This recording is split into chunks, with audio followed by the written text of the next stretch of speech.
ஆண்டவர் உங்களோடு இருப்பாராக.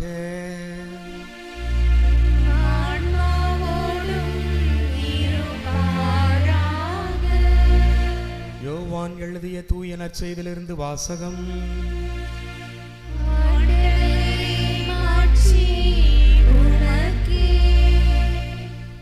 அதிகாரம் 1.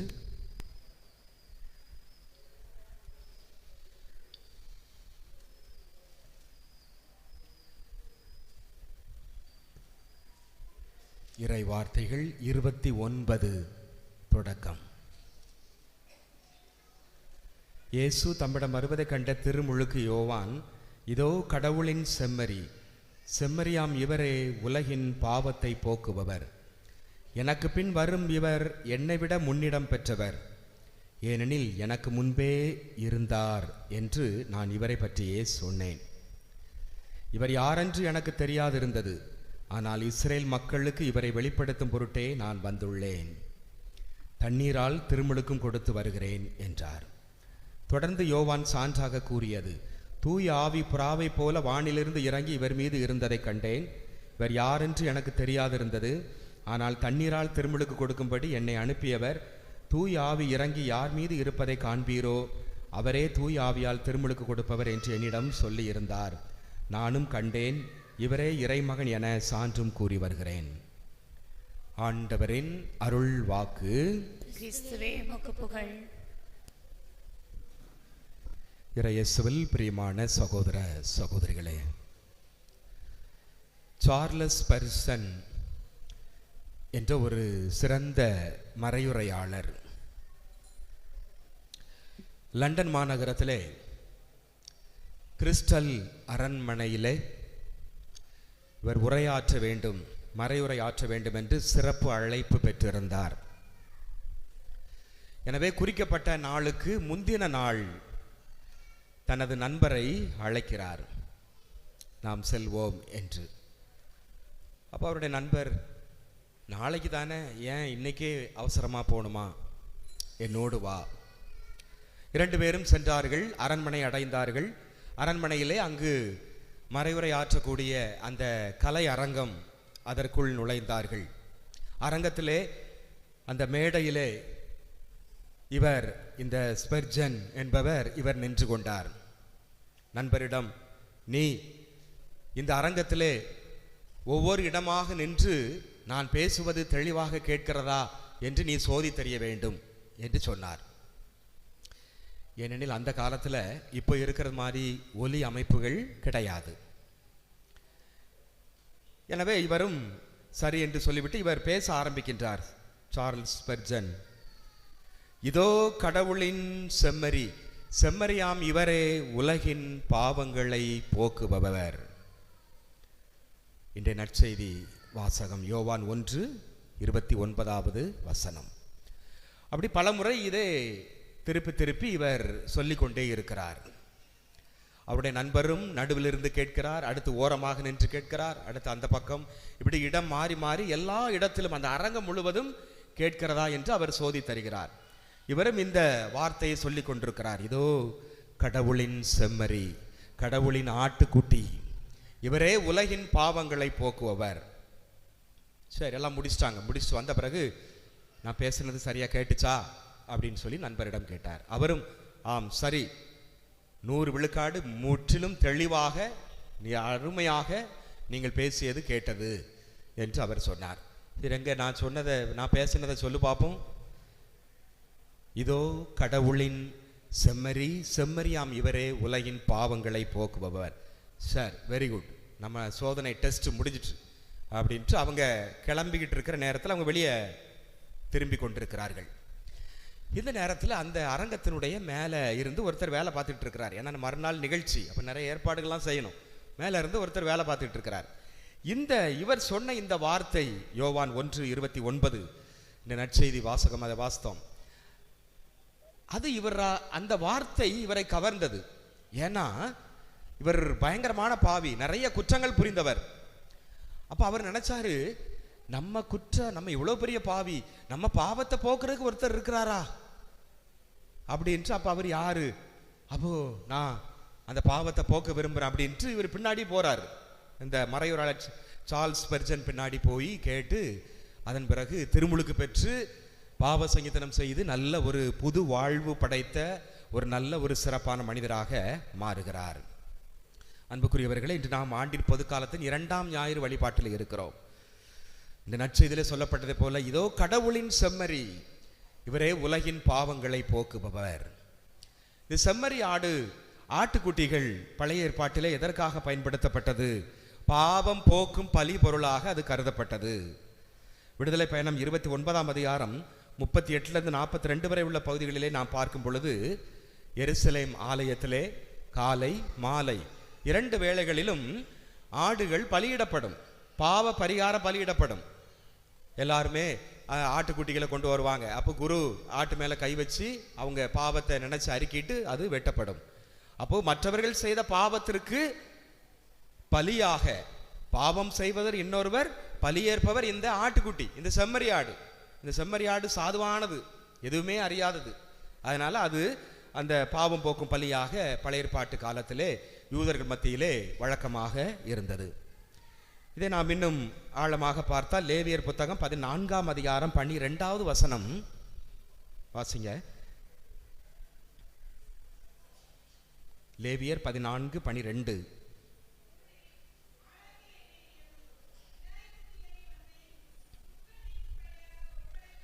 கிடா குட்டிகளை கொண்டு வந்து குற்றம் நீக்கும் பள்ளியாக ஒப்பு கொடுப்பார். 21வது வசனம்.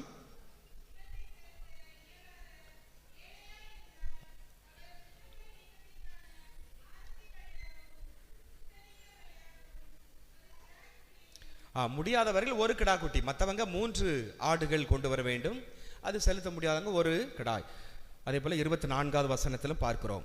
எண்ணாகமம் 6ஆம் அதிகாரம் 12வது வசனத்தில் நாம பார்க்கிறோம். அப்போ மனுஷர் செய்த பாவத்திற்கு இந்த ஆட்டுக்கிடாய்கள் பலியிட்டது மூலமாக பாவங்கள் போக்கப்பட்டது அப்படிங்கிறது கருத்து தான் பழைய ஏற்பாடு யூதர்கள் மத்தியிலும் அதுதான் இருந்துச்சு. அதான் அந்த பலி கிடாய்கள், பாவ பரிகார பலி. மக்கள் செய்த பாவத்துக்கு பரிகாரமாக இந்த ஆடு, ஒண்ணும் அறியாத ஆடு பலியிடப்பட்டது. அப்ப இயேசுவை அந்த ஆட்டுக்கு ஒப்பிடுறாங்க. செம்மறி இயேசு, இந்த செம்மறி, இந்த ஆட்டுக்குட்டி. இயேசுவும் அதே போல எந்த தவறும் செய்யல. ஆனால் இயேசுவும் நாம் செய்த பாவத்திற்கு பரிகாரமாக பலிகடாவாக இயேசு ஆட்டுக்குட்டியாக சொல்லப்படுகிறார். அப்ப இயேசு யார், மெஸ்ஸியா யார் என்று திருமுழுக்கு யோவான் இந்த நற்செய்தியிலே நமக்கு அறிமுகப்படுத்துகிறார், அடையாளப்படுத்துகிறார். அந்த அடையாளம் தான் என்னது? செம்மறி ஆடு. இயேசு கிறிஸ்து யார்? உலகின் பாவங்களை போக்க வந்த செம்மறி ஆடு. அப்ப இயேசுவை அறிமுகப்படுத்தி அடையாளம் செய்கின்றார் செம்மறி ஆடு வடிவத்திலே. சரி, இப்ப உலகின் பாவம் போக்குபவர் அப்படின்னு நாம சொல்றோம். உலகின் பாவம் போக்குபவர், இதுல 2 அர்த்தம் இருக்கிறது. பாவத்தை போக்குபவர், முழுவதுமாக முற்றிலுமாக இந்த உலகத்திலிருந்து பாவத்தை எடுத்து விடுவது, பாவத்தை நீக்கி விடுவது, பாவத்தை அப்புறப்படுத்தி விடுவது. Taking away of the sins, take away, கம்ப்ளீட்டாக எராடிகேஷன், அடியோடு ஆணிவேரோடு அழித்து விடுவது. எலிமினேஷன், கம்ப்ளீட்டாக அப்படி டெலீட் பண்றது. என்ன ஒரு அர்த்தத்துல உலகின் பாவம் போக்குபவர் அப்படின்னா, இன்னொரு அர்த்தத்துல மக்கள் செய்த பாவங்கள், தவறுகள், குற்றங்கள் அதை தன்மேல் சுமந்து கொள்வது. தன்மேல் சுமந்து கொண்டார் இயேசு. டேக் அப் த சின்ஸ். அப்ப மக்களுடைய பாவங்களை இவர் தன்மேல் சுமந்து கொள்கிறார். அந்த குற்றப்பழி இவர் ஏற்கிறார். அந்த பாவத்துக்கு பரிகாரமான தண்டனையை ஆண்டவர் இயேசு ஏற்கிறார். சரி, இப்ப இந்த 2 இருக்கு, டேக் அவே, டேக் அப். இதுல எதை எடுத்துக்கொள்ளலாம்? முதல்ல சொன்னதா, 2வது சொன்னதா? ஆண்டவர் இந்த உலகின் பாவங்களை போக்குவர் அப்படிங்கிறதுக்கு எதை எடுத்துக்கொள்ளலாம்? முதலாவது முற்றிலுமாக நீக்கி விடுவது. இந்த உலகத்துல எதுவுமே கம்ப்ளீட்டா எராடிகேஷன், டெலிட் பண்ணிடுறது கம்ப்ளீட்டா. இல்ல 2வது எப்படி, நீங்களே சொல்லுங்க பாப்போம். 2வது, நாம செய்த பாவத்துக்கு ஆண்டவர் அதை அவர் தன்மேல் சுமந்து கொண்டார். சொல்லுங்க பாப்போம். உள்ள ஆள் இருக்கா? சொல்லுங்க சொல்லுங்க. முதலாவதா 2வதா? இந்த உலகின் பாவங்களை போக்குவர் அப்படிங்க நாம எப்படி புரிந்து கொள்வது? முதல் நிலையில புரிந்து கொள்வதா, 2வது நிலையா? முதல் நிலையா? முதல் நிலை இல்ல. இன்னைக்கு எல்லாம் தவறு தீமைகள் இருக்குதா உலகத்துல? முற்றிலும் அதை போக்க முடியாது. தீமைகள் அது இருந்துகிட்டு தான் இருக்கும், அதை அழிக்கவே முடியாது. ரெண்டாவது நிலை, அப்போ நாம செய்த பாவத்தை அவர் சுமந்து கொண்டார், தன்மேல் சுமந்து கொண்டார். Take up. எசாயா 53:4-5. எசாயா 53:4-5.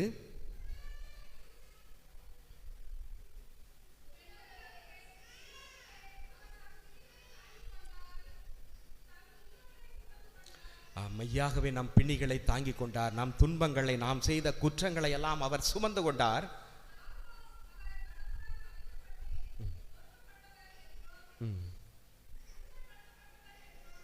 நாம நினைக்கிறோம் அவர் ஐயோ ஒடுக்கப்பட்டாரே, சிறுமைப்படுத்தப்பட்டார் அப்படின்னு நினைக்கிறோம். ஆனா அப்படி இல்லை.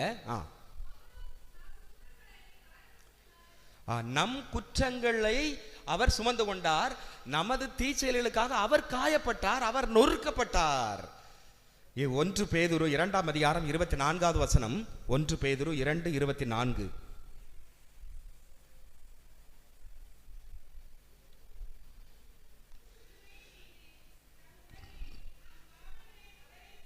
நம் பாவங்களை அவரே சுமந்தார், சிலுவையில தனது உடல்ல அவர் ஏற்றுக்கொண்டார். லேவியர், இது அருமையாக இதை விளக்குவதற்கு பாருங்கள். லேவியர் 16:21-22. லேவியர் 16:21-22.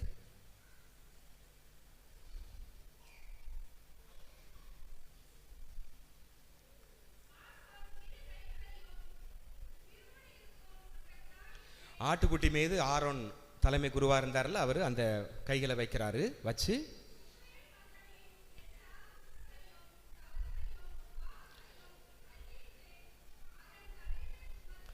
அப்ப இஸ்ரேல் மக்களுடைய எல்லா பாவங்கள், தவறுகள் எல்லாவற்றையும் அறிக்கையிட்டு அந்த ஆட்டுக்குட்டியின் தலை மீது சுமத்தி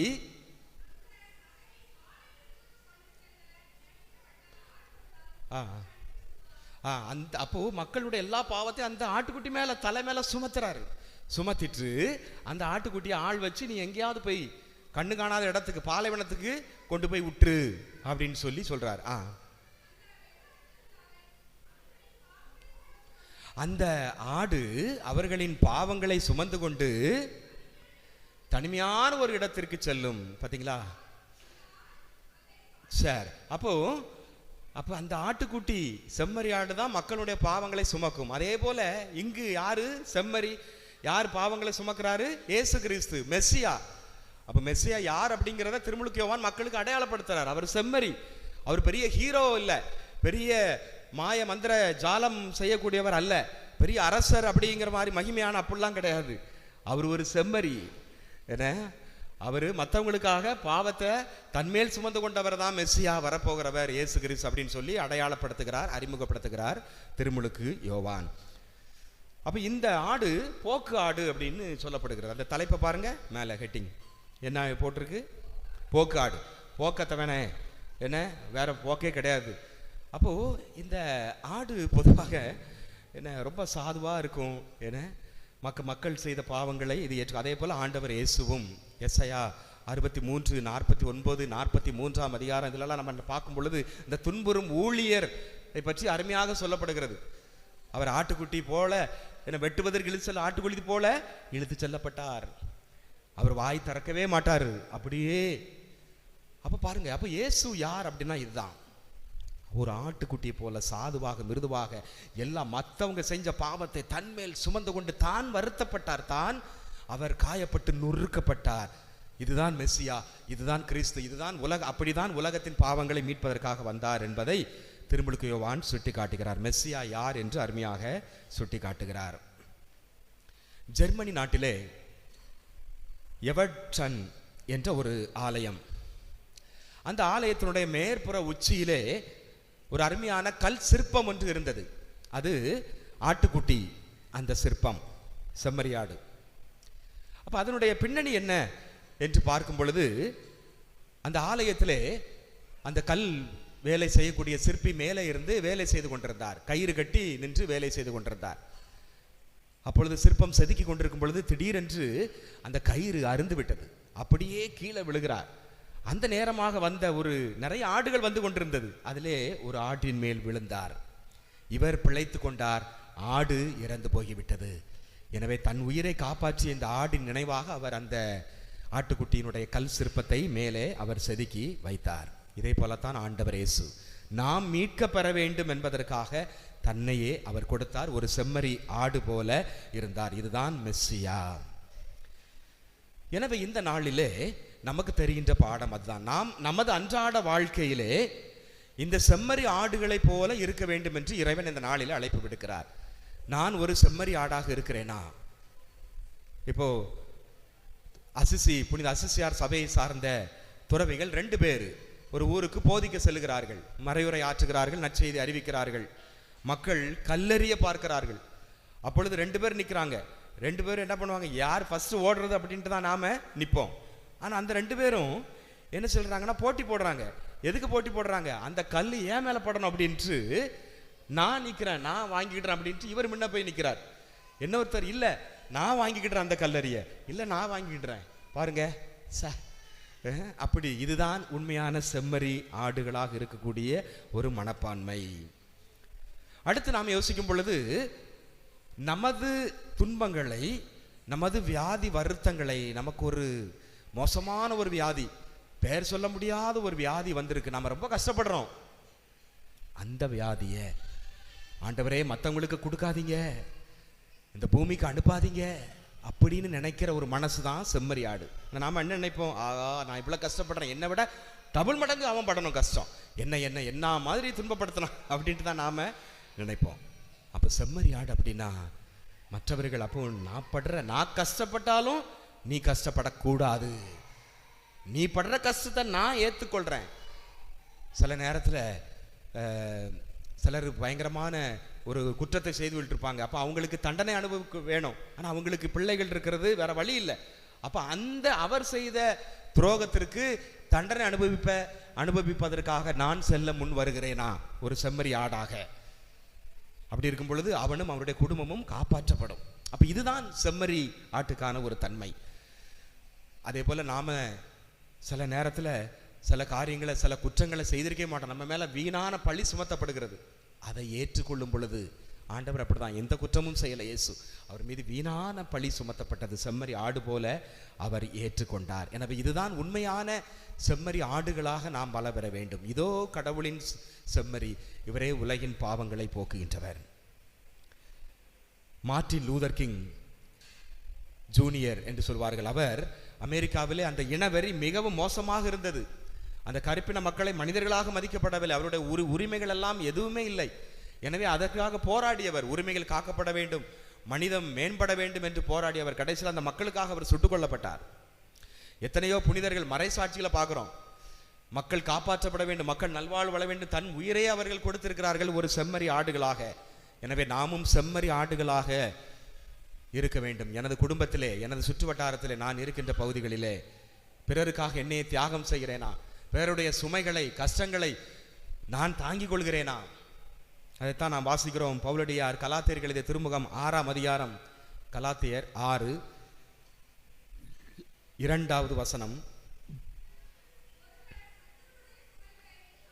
ஒருவர் மற்றவருடைய சுமைகளை தாங்கிக் கொள்ளுங்கள். கொலோசியர் 3ஆம் அதிகாரம் 13 கொலோசியர் 3:13 ஒருவர் பொறுத்துக் கொள்ளுங்கள். ஒருவர் பற்றி ஒருவர் ஏதாவது வழக்கீடு இருந்துச்சுன்னா மன்னிச்சிருங்க.